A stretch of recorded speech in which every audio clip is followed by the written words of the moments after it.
Objectives of public procurement process. The public procurement process should ensure maximum economy, maximizing economy. Economy, you mean that it should include productivity, efficiency, and effectiveness. So maximizing economy at lower cost, right? We have to get things at lower cost. Economy, timeliness at the right time, and quality at right quality in procurement, resulting in least cost together with high quality, right? So the maximizing economy and timeless and quality in in procurement is the result of purchase at least cost, at the same time ensure the high quality and adhering to prescribed standards. So there are some standards. The standard is given by the government agents, the National Procurement Agents, National Procurement Commission, Treasury to the Ministry of Finance, right? Adhering to the prescribed standards, specifications, or rules, regulations, and good governance. And we will discuss it in the second chapter in detail. Oh, yeah, right. And providing fair, equal, and maximum opportunity for eligible interested parties to participate in the procurement.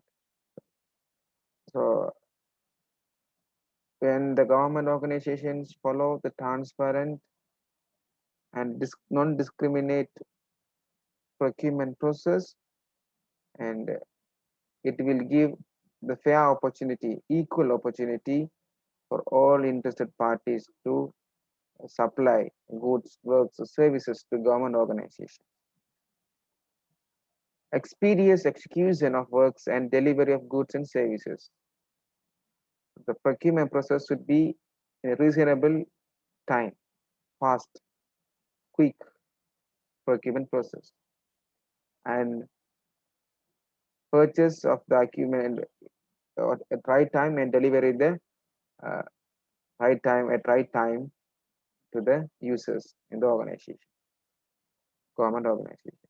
Compliance with local laws and regulations and international obligations.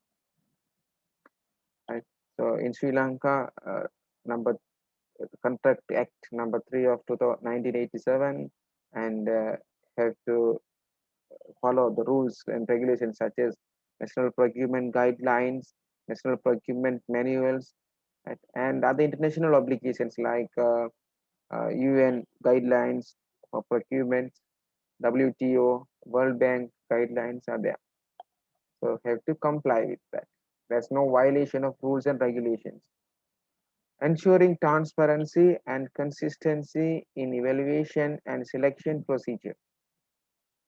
So there should be a clear-cut procedure, clear-cut rules to select the supplier, ensuring transparency and consistency in the evaluation and selection procedure. So they should have a clear-cut evaluation criteria, qualifying criteria, and retaining confidentiality of information provided by bidders. So most of the times the supplies are done on competitive basis. Therefore, it's a responsibility of the officers to maintain the confidentiality on procurement process. Now we'll see the ethics in procurement. Confidentiality. Let's see, they have to maintain the secrets. No? The parties associated with procurement actions, namely suppliers or contractors and officials, shall ensure that they maintain strict confidentiality. They have to maintain strict confidentiality throughout the purchasing process. And corruption, fraud activities, corruption. The officials involved in procurement actions shall not abuse their power, shall not abuse their power. Some officers in the government organizations, they are given the contract to their relatives, their friends, or sometimes they are giving the contract to their uh, own institutions. Right? These are the things of examples for abuse of their power, authority. An official who abuses one's position in a procurement process actions to derive benefits for oneself. He is going to get the individual benefits, his own benefits, or the one's close family or business associates would be deemed to be engaged in corruption practice. So the officers in the government organization, they should never get any personal benefit in the process of procurement. It may be arises due to giving the contract to their friends, families, to others, and sometimes they are getting something else from their suppliers, contractors. Personally, they are getting during the uh, government procurement process. So these are the uh, corruption, right? Examples for the corruption. And conflict of interest. Conflict of interest. Say the officials shall declare that they shall remain without a conflict of interest throughout the process. Conflict of interest. And should such a compromising situation arise, the official shall declare his or her interest and disassociate himself or herself from the process. So, for example, uh, like assume that there's a case in a court. There's a case in a court. The judge is a father, and the person, the culprit, is the son of the judge. Right? This time, there's a chance to the judge as a father. He can give judgment in favor of his son. The son, the officers, the police arrested his son as a culprit, as a guilty person. So this time, the judge, as a father, he may abuse his power. Sometimes he may give judgment in favor of his son. So this time, the judge should declare that the person, the culprit, is my son. Therefore, I unable to give judgment. So this kind of declaration they should express. So likewise, in case of government procurement procedure, sometimes his family member can give tender, can give bid. That time, the authority, the officers should declare that so he is my brother. So therefore, I am unable to process further the procurement. Right. So there are some things. Officials shall declare that they shall remain without a conflict of interest throughout the process. Should such a compromising situation arise, the officials should declare, they have to inform, openly inform, declare his interest and disassociate, they have to leave from, right? Disassociate himself from the process. And no gift or inducement to be accepted, right?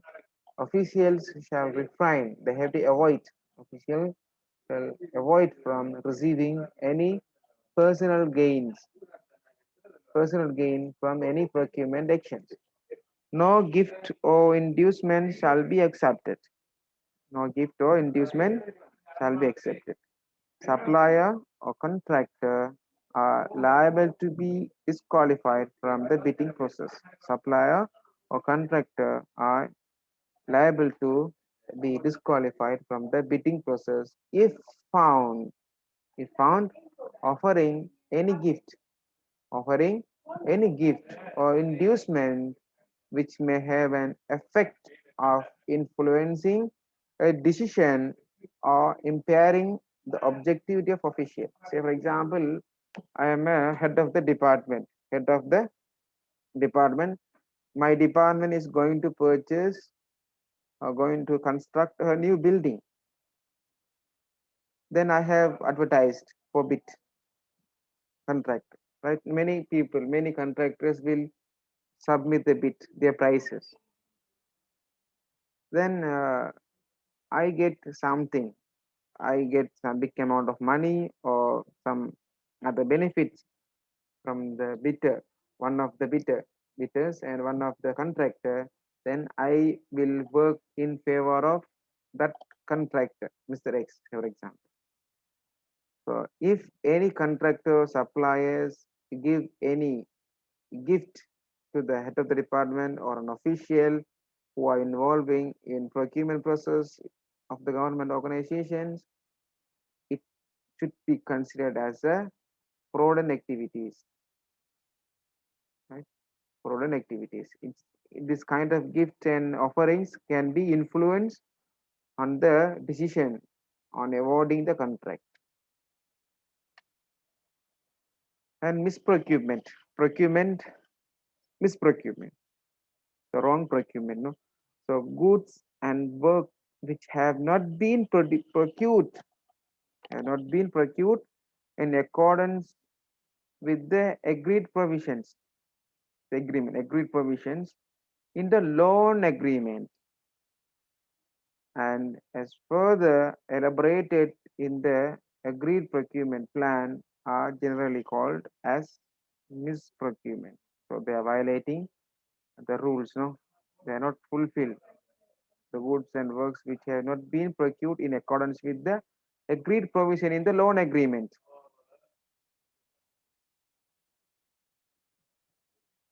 And as further elaborated in the agreed procurement plan are generally called as misprocurement. In such cases, the bank will declare misprocurement, and it is the policy of banks to cancel the portion of the loan allocated to the goods and works that have been misprocured. Right? The government organization is going to construct a building. The value of the building may be 5 million. The 5 million will be uh, funded by the bank as a loan agreement, under the loan agreement. So the bank will give some rules, right?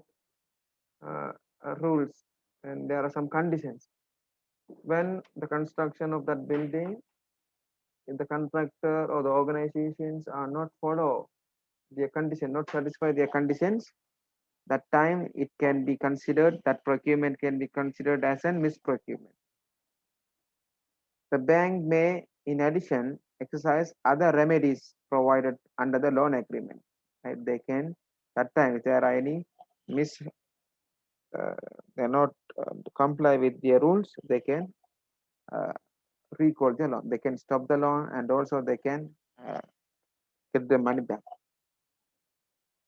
Even once the contract is awarded after obtaining no objection from the bank may still declare misprocurement if it concludes that no objection was issued on the basis of incomplete, inaccurate, misleading information furnished by the borrower, or the term and condition of the contract had been modified without the bank's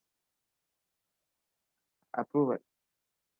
So misprocurement normally will happen when the funding for the procurement coming under the loan agreement. When they violate, either party violate the loan agreement conditions, then that time is called as misprocurement. Forms of fraud and corruptions in the procurement practices. Forms and fraud and corruptions, Forms of fraud and corruptions in procurement practices. World Bank has defined the following forms of fraud and corruption in procurement practices, which are commonly prohibited in any public procurement actions. Number one, corrupt practice is the offering or giving or receiving or soliciting directly or indirectly of anything of value to influence improperly the actions of another party. Say, for example, an officer, head of the department, is getting anything from the contractor. It's a gift. Sometimes they are referring as a donation or personal gift. No, totally, it's a corrupt practice and fraudulent practice. Purposefully doing the wrong things, fraudulent. Is any act or omission, act or omission, including misrepresentation that knowingly or recklessly misleads or attempts to mislead a party to obtain financial or other benefit to avoid an obligation. In simple terms, negligence of duty, purposefully negligence of duty. Right? They are getting something, they have an alternatives in their mind and they are not doing their work properly for the purpose of getting financial or other form of benefit. Conclusive collusive practice. Collusive practice mean two or more people, so authorities come together, right? They are coming to a common agreement and collectively abuse their power to misuse the government fund. Collusive practice is an arrangement between two or more parties designed to achieve an improper purpose and improper purpose, including to influence improperly the actions of another party. Coercive practice. Coercive practice. Sometimes threatening, no? Threatening the officers, threatening. So coercive practice is impairing or harming or threatening to impair or harm directly or indirectly any party or the property of the party to influence improperly the action of a party. In case of court case, sometimes the culprit group of culprit kidnapping the daughter or family member of the judge, and they are uh, not threatening the judge for giving wrong judgment or the giving favorable judgment to that party.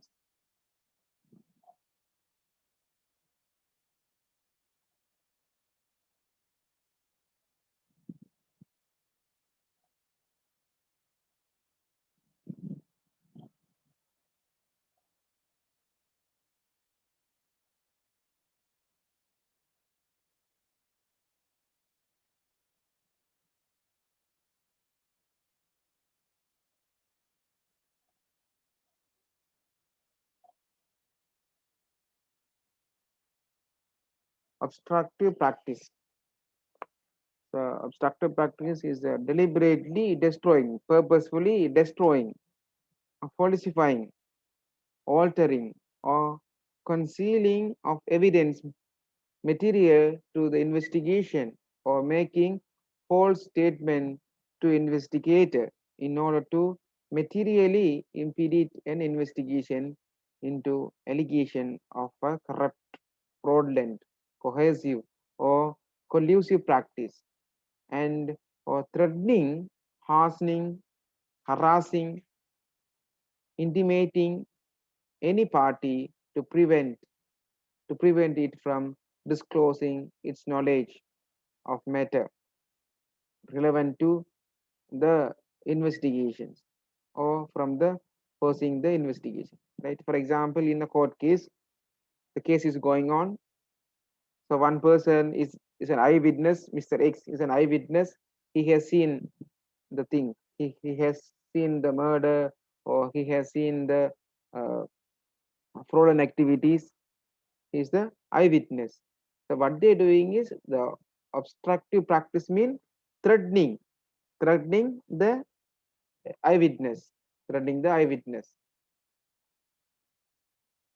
right? Not to say the truth at the court. So this kind of practices, for example, so destroying the evidences destroying the documents